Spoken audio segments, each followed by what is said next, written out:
Shavua Tov pour tout le monde et nous abordons la paracha de Hukat.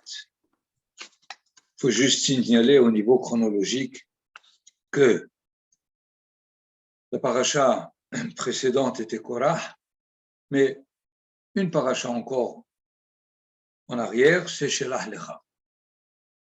Shelach Lecha, c'est la deuxième année, le 4e mois à peu près. La paracha de Hukat, c'est la 40e année.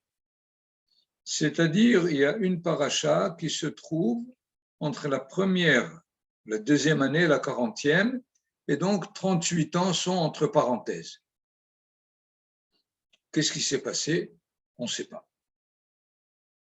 Néanmoins, c'est sûr que Parashat Hukat, sous les suivants récits qu'il y a dans la paracha, nous montre que nous sommes en train de vivre les événements de la deuxième génération, celle qui va rentrer en Israël.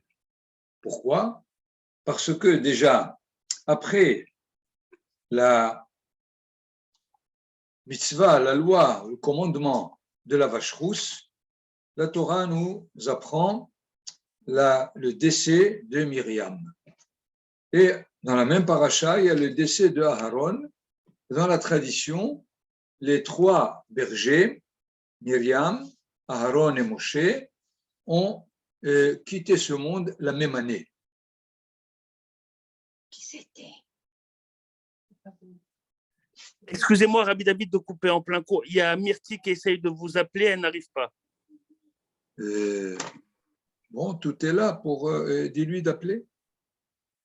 Je vais lui dire d'accord, très bien. Donc, c'est sûr que nous sommes dans cette génération qui va rentrer maintenant, qui se prépare à rentrer en Israël, puisque c'est la 40e année. La paracha déjà apparaît sous la face d'autres parachiotes dans lesquels le nombre de commandements est minime, puisqu'il n'y a qu'un seul, ou disons plus détaillé, 3, qui concernent le même sujet, qui est la mitzvah de la vache rousse, qui redonne la pureté de ceux qui ont eu contact avec le mort. Et à part cette mitzvah de la paracha, de la vache rousse, nous avons par la suite les différents développements de cette deuxième génération, la génération fils, la génération qui va rentrer en Israël. Et nous allons donc essayer de mettre en relief quelques détails de cette deuxième génération dans leur façon de vivre cette 40e année. Néanmoins, juste une remarque pour ce qu'est la vache rousse qui apparaît dans la formulation de la Torah, Zot Hukat Torah, voilà le décret, la loi. Généralement, on entend par décret et loi des commandements dont on n'arrive pas, dont on ne comprendra jamais la raison ou le but ou la logique ou le rationnel. Essayez de prendre tous ces mots-là dans le fait que l'attitude que l'on donne au mot huka veut dire tu ne peux jamais comprendre.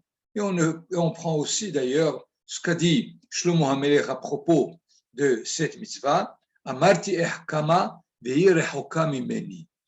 J'ai pensé m'assagir à propos de ça, ve'hi rechoka, et elle est loin.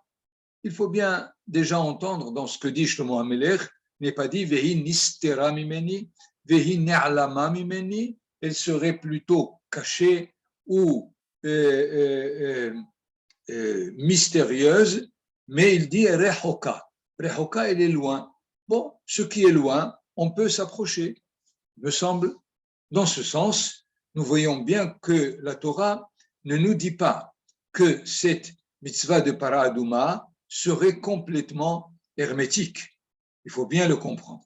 D'ailleurs, c'est l'avis de Maïmonide et l'avis du Midrash, dans lesquels ils insistent sur le fait, effectivement, de la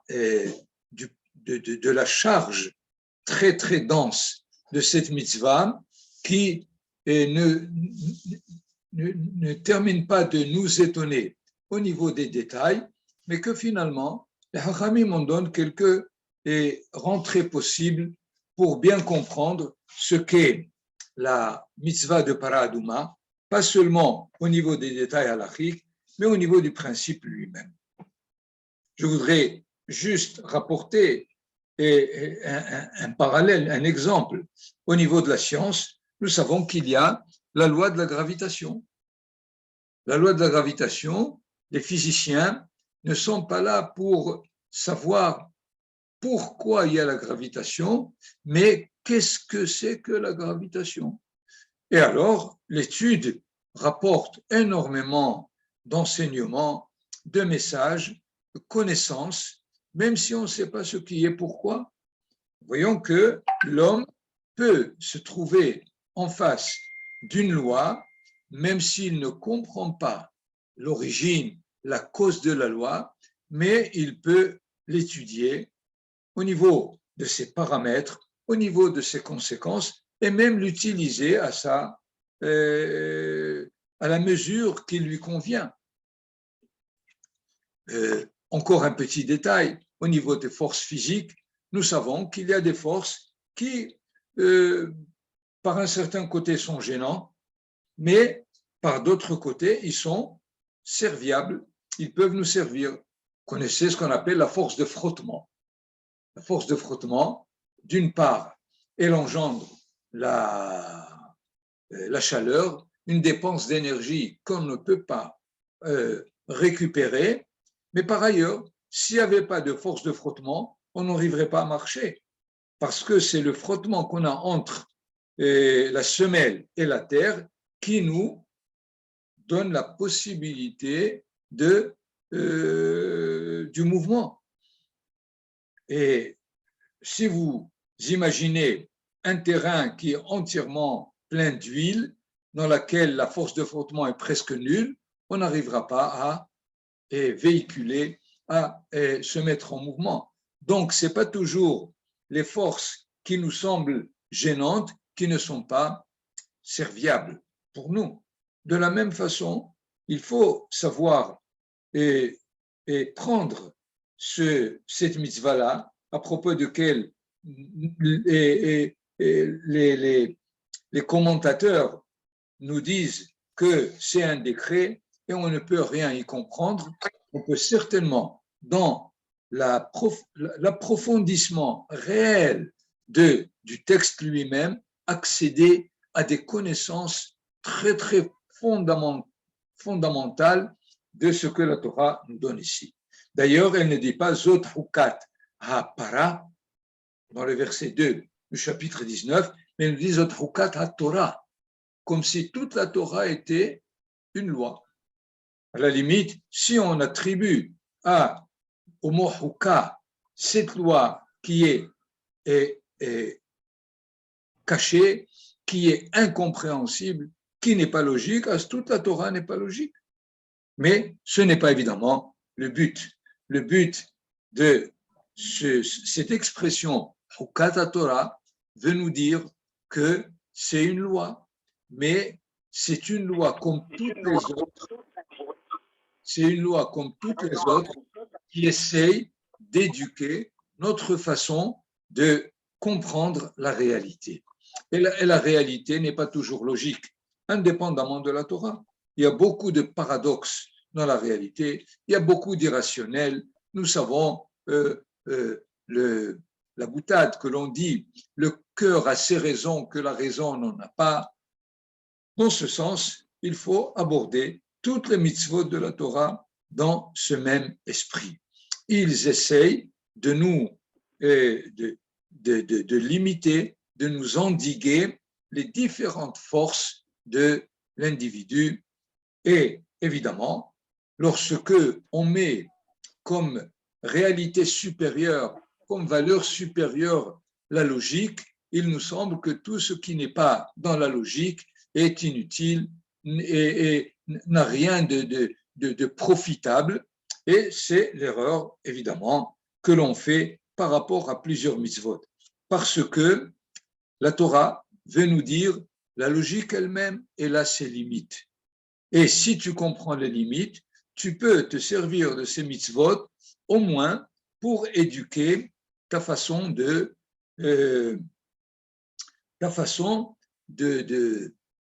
d'écouter, de réaliser ces mitzvot qui te semblent au-delà de ce qui est rationnel.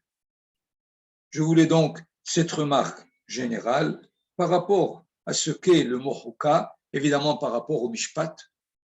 Mishpat, c'est le commandement logique qui est intégré par la personne, que cela soit l'amour du prochain ou le respect des parents ou le Shabbat, qui sont très très proches de nous, mais qui, non moins que les autres, recèlent beaucoup de faces cachées et difficiles à intégrer au premier abord. Donc, si nous quittons le commandement de Paradouma, toute la paracha nous met en relation avec cette deuxième génération qui, a priori, représente au niveau des réclamations les mêmes réclamations que la génération qui est sortie d'Égypte. Vous avez déjà, après la mort de Myriam, Vayarev ha'am im Moshe, au verset 3 du chapitre 20, le peuple se querelle avec Moshe Rabbeinu, puisque, quelle est leur réclamation? Au verset 5, Lama ha'ilitunu mimitzraim le'avi otanu el hamakom hara hazeh. Vous nous avez amenés dans cet endroit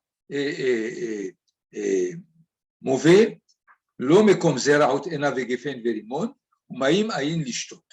Il réclame de l'eau, évidemment, puisque le puits de Myriam a été fermé et c'est un endroit où on ne peut rien ensemencer. Donc, leur réclamation est différente, dans le sens où ils veulent profiter de leur labeur. Ils veulent un endroit où on peut ensemencer, faire pousser la figue, la vigne, le rimon, la grenade, et dans ce sens, ils réclament, mais déjà la forme de leur réclamation est complètement différente. Dans ce sens, Akadosh Baruch Hu les comprend et il dit à Moshe, prends ton bâton, ton sceptre et parle au rocher pour qu'il donne ses eaux. Je n'ai pas besoin de vous rapporter le récit lui-même où Moshe Rabbeinu, au lieu de parler, il frappe le rocher qui donne de l'eau quand même. C'est ce qui a fait finalement le fait de taxer à la limite Moshe et Aaron de ne pas rentrer avec cette génération. Dans ce sens, probablement, la Torah nous donne comme message à tous les grands de chaque génération, comme Moshe et Aaron, de les avertir que si la génération est en train de passer d'une période à l'autre, essayez de la comprendre et de ne pas utiliser les anciennes méthodes pour répondre à l'époque qui est en train de se développer. Akadosh Baruch Hu a compris la génération, les grands de la génération ne l'ont pas compris. Parce que la même réclamation de l'eau était déjà à la sortie d'Égypte. Et là, Akadosh Baruch Hu a demandé à Moshe Rabbeinu de frapper. Et l'eau a été immédiatement au service du peuple, mais là, il demande que Moshe et Aaron parlent au au rocher lui-même. Ce qui fait, il faut un niveau tellement haut, tellement divin, pour que lorsque une génération est dans un temps de passage, comme finalement le qualificatif d'Abraham Avinu qui s'appelle Abraham Ivri.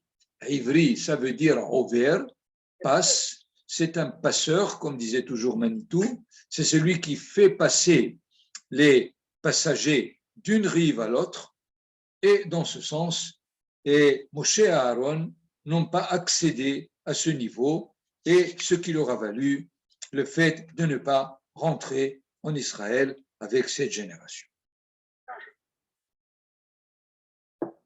Et voilà que tous les récits qui viennent maintenant se développer jusqu'à la fin de la paracha nous mettent devant une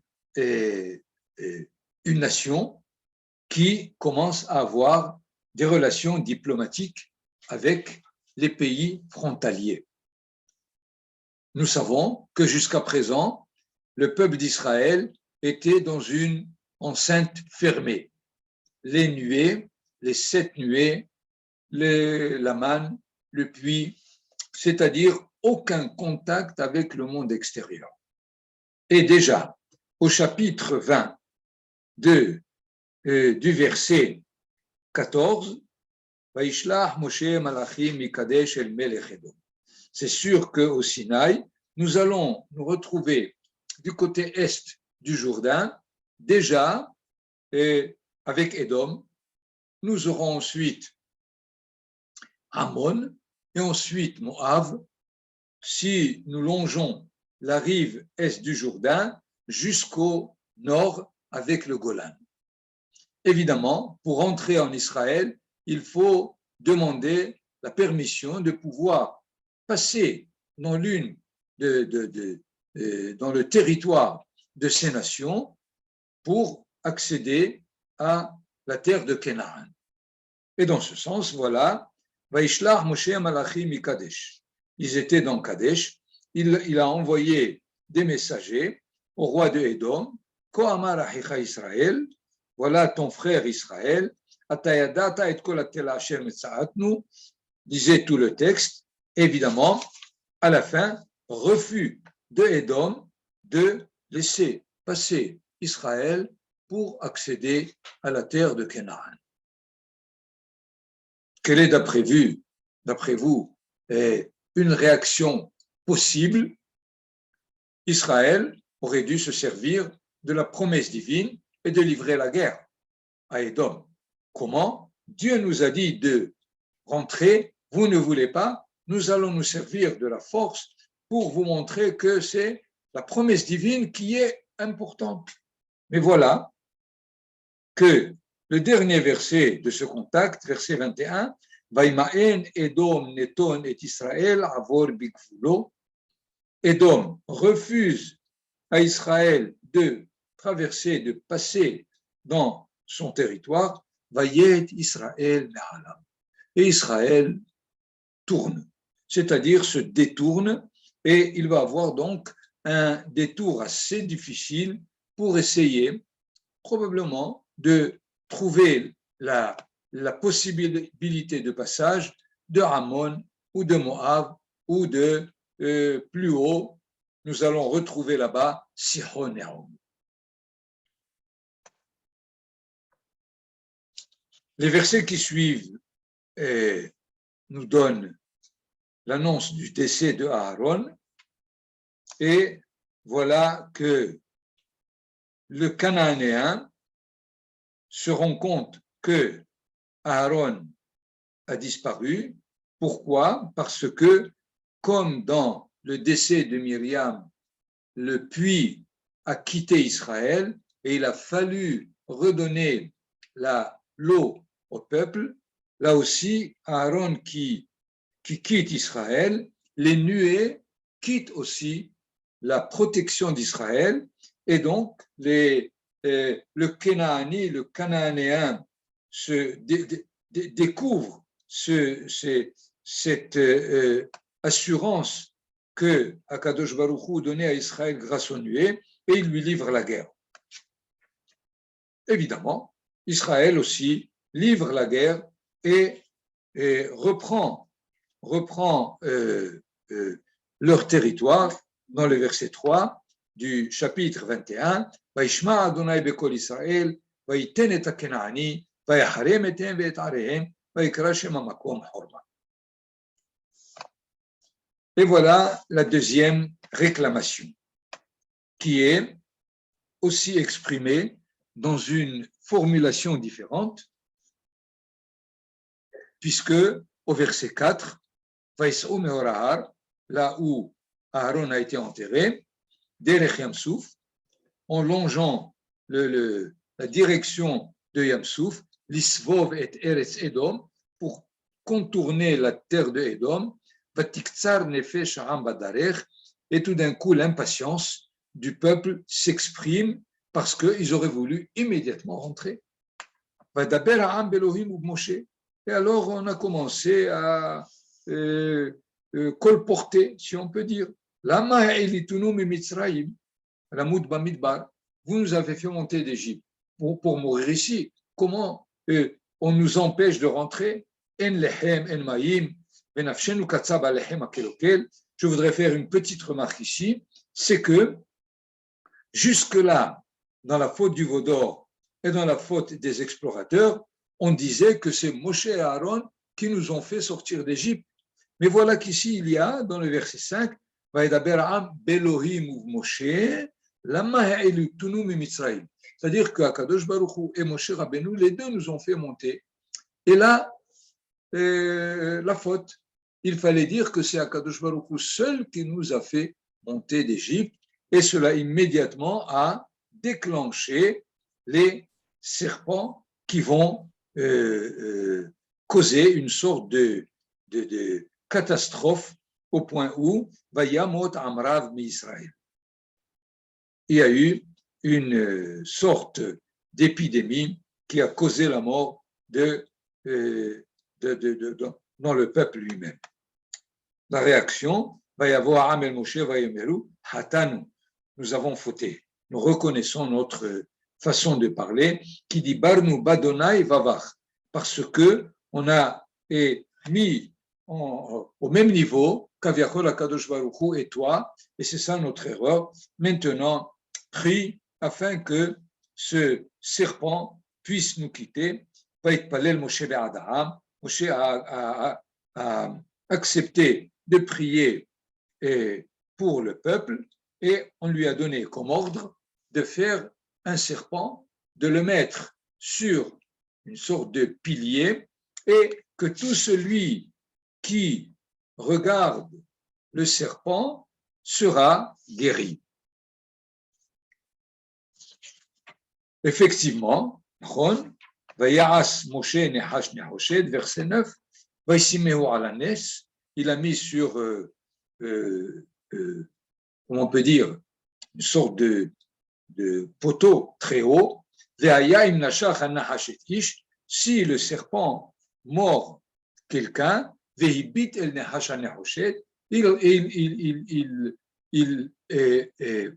met sa vue sur ce serpent d'airain, et il peut continuer à vivre. La Mishnah, dans ma Masechet Rosh Hashanah, pose la question qu'est-ce que c'est que cette solution? Est-ce que c'est le serpent? Puisque si tu vois le serpent, si tu le regardes, tu seras guéri, et sinon, il restera dans son état défectueux. Et la Mishnah qui nous dit, et là, כשישראל נושאים עיניהם כלפי מעלה, מתרפאים.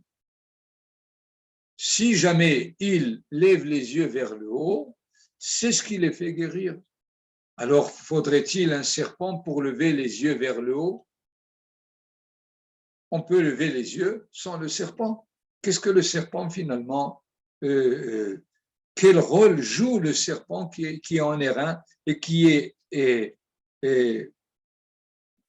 placé très haut pour que celui qui a été piqué par un serpent sera sauvé. Il faudrait ici bien comprendre cette méthode-là, qui peut être généralisée d'ailleurs, étant donné que les serpents dans le désert, c'est un phénomène naturel. Même aujourd'hui, sans être dans le désert, dans certains, je lis toujours, un serpent a mordu quelqu'un qui est en état semi-grave, grave, et qui a été transporté à l'hôpital. Ce qui fait le fait que les serpents mordent, il n'y a rien de plus naturel. Mais on aurait voulu ne pas se trouver dans cette situation. Qu'est-ce que Moshe Rabbeinu leur dit? Si vous considérez encore que c'est un phénomène naturel, vous ne serez pas sauvés. Mais si vous savez que c'est quelqu'un qui envoie ces serpents, vous saurez effectivement quelle est la place de ce qui est en train de se passer. C'est dans ce sens où il leur place un serpent en airain pour leur dire, placez votre façon de voir plus haut et de savoir que ce serpent qui vous a mordu n'est pas plus que le serpent d'airain. Et c'est là où l'enseignement de cette méthode est donné à chaque individu, à chaque génération. Si on attribue ce qui se passe au niveau de phénomènes naturels, évidemment, on sera et on devra supporter le phénomène naturel en tant que tel. Mais si nous savons regarder à travers le phénomène naturel qui est-ce qui fait à ce que ce phénomène travaille de cette façon, on pourra être sauvé des différentes conséquences maléfiques du phénomène naturel lui-même. C'est ainsi qu'il faut comprendre cette façon de conduire la vision de l'individu au niveau de ce qui est naturel. D'ailleurs, il faut maintenant remarquer qu'à peu près 8 siècles après Moshe Rabbeinu, Hizkiya Amelech, Hizkiya, qui était un roi juste, qui a fait énormément pour ramener la Torah en Israël de son temps, et on nous raconte qu'il a mis ce serpent d'airain de Moshe Rabbeinu, il l'a entièrement moulu et réduit en poudre. Et la Gemara dit, comment Hizkiya se conduit de cette façon? Shlomo est là, Yehoshua est là, et tous les rois qui étaient des rois de justes n'ont pas touché à ce serpent que Moshe a modelé lui-même.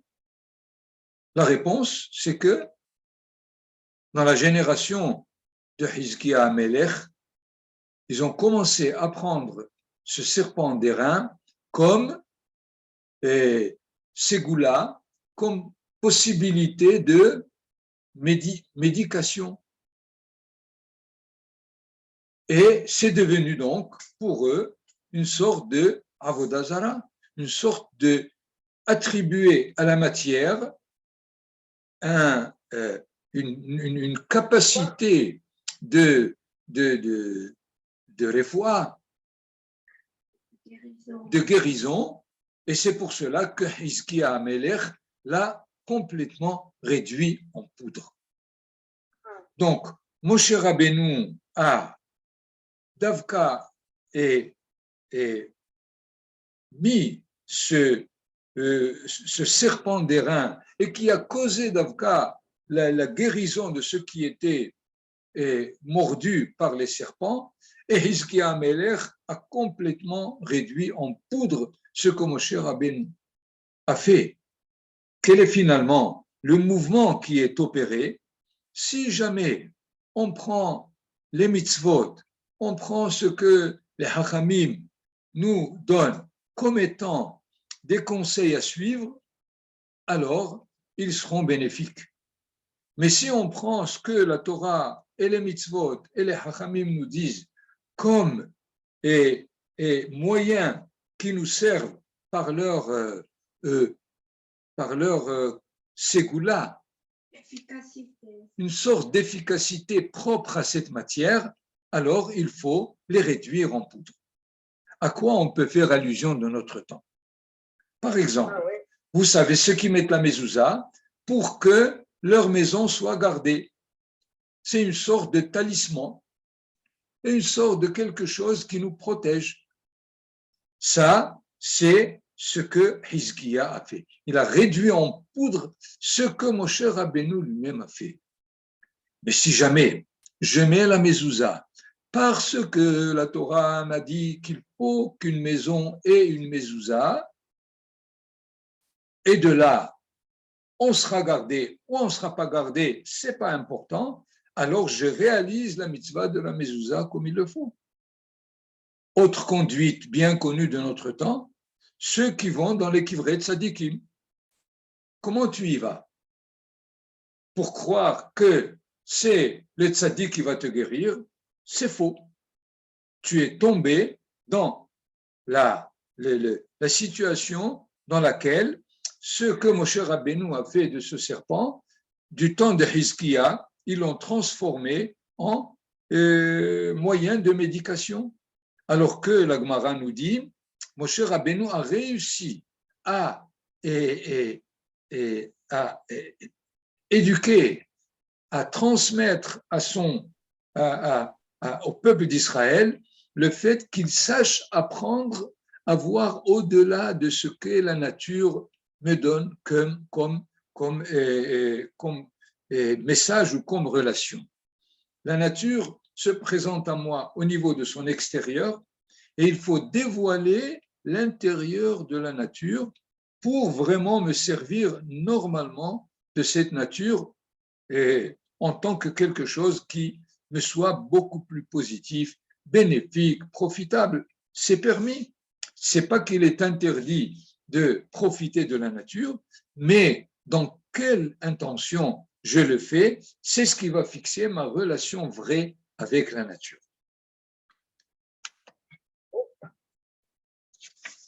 Évidemment, et de là, Israël va se mettre en marche vers le haut.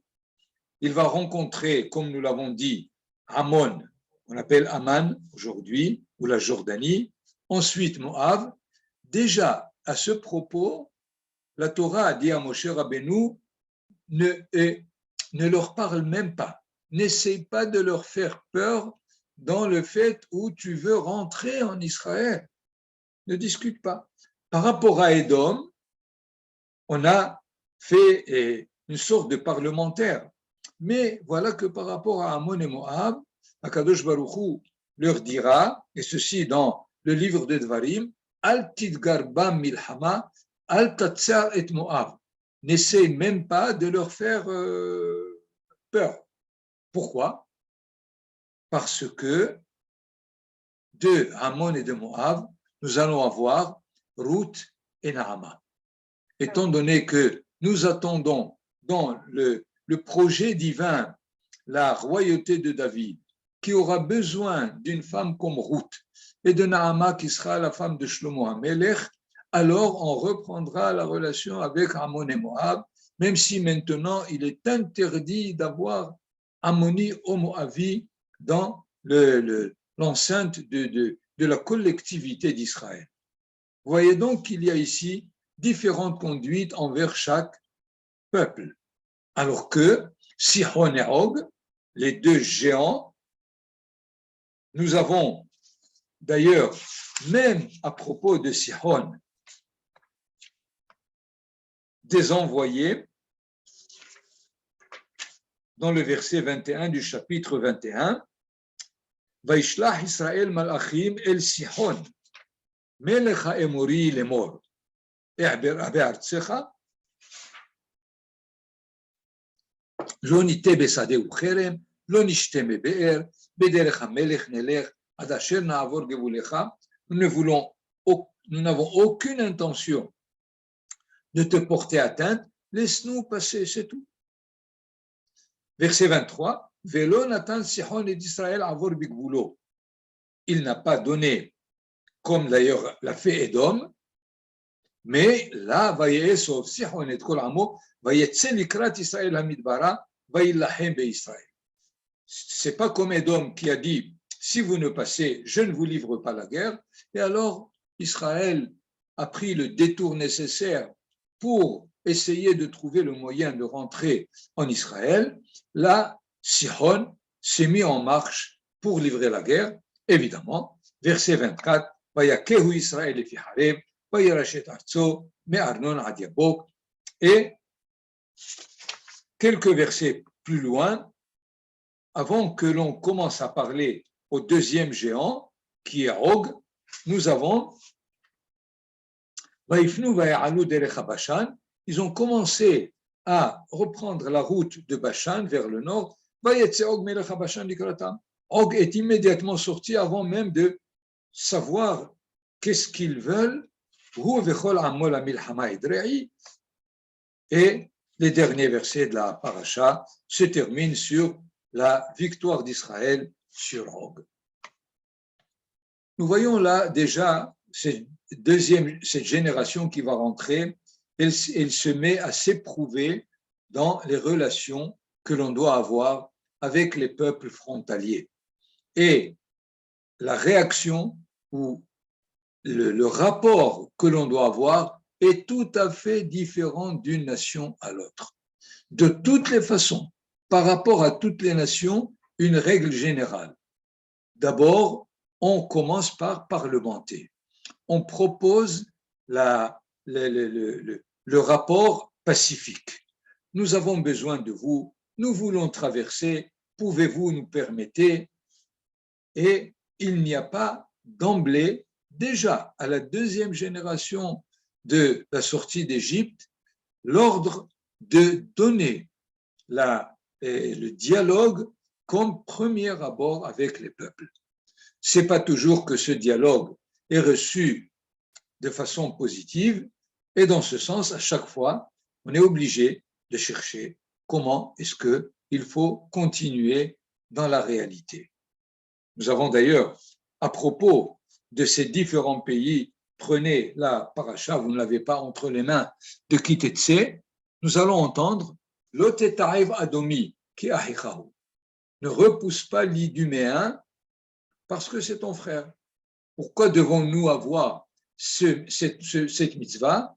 Parce que nous avons en mémoire qu'il nous a refusé la possibilité de passer dans son territoire. Et donc, nous essayons de garder rancune. La Torah nous dit, Lo teta'ev adomi, ki ahichahu. Par rapport à Ammon et Moab, on nous dira, Lo yavo Ammoni ou Moavi bikhal Adonai gam dor asiri, Lo yavo lo bikhal Adonai ad olam. Il ne faut en aucun cas pouvoir accepter, évidemment par conversion, ni le Ammoni ni le Moavi, étant donné qu'ils ont été ingrats à la limite, parce que plus tard nous allons voir que Moab, avec son roi Balak, appellera Bilham pour maudire Israël, alors que, a priori, on ne leur a rien fait du tout. On est même passé sans leur demander possibilité de passage. On verra évidemment tout ce rapport avec Moab dans la paracha de Balak plus tard, mais la Torah, dans l'enseignement de base, il faut aborder tous les peuples, malgré leur haine, les aborder par un dialogue, ouvrir une sorte de relation dans laquelle nous essayons de nous comprendre.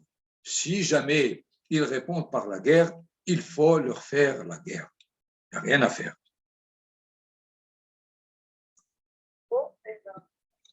Évidemment, notre histoire est une histoire dans laquelle les peuples ne nous ont jamais bien reçus, ni en Israël, ni en Galoute. L'histoire que vous pouvez lire dans le livre les livres des prophètes de Yahushua jusqu'à Malachi, à part une génération, celle de Shlomo HaMelech, Israël se trouvait toujours en guerre ou sous la pression des peuples frontaliers. L'atmosphère n'est pas du tout différente quand on est en galoute. Vous connaissez l'histoire autant que moi, si c'est l'Inquisition, les pogroms, la Shoah. Donc nous sommes toujours en face d'une animosité par rapport au peuple. Malgré cela, l'optique des prophètes est que cette situation doit changer, puisque nous attendons que tous les peuples montent à Sukkot, à Yerushalayim. Comment ça doit se passer? À nous de savoir comment le faire. Ce n'est pas seulement les nations qui sont en faute, certainement qu'ils ont leur part de responsabilité. Hasve Halila, nous ne sommes pas ici en train de donner la deuxième joue si on nous a donné une gifle à la première joue, aucun doute, mais la méthode, les façons d'aborder le problème sont complètement différentes. Et dans ce sens, la Torah nous donne les façons d'opérer pour qu'on revienne quand même à retrouver avec les peuples une relation d'amitié, une relation qui est positive, si on peut dire, bénéfique pour nous et pour eux, malgré cette histoire presque millénaire d'une mésentente entre nous et les goïms. Voilà donc rapidement ce qui nous est important dans cette paracha, sans rentrer encore plus dans les détails.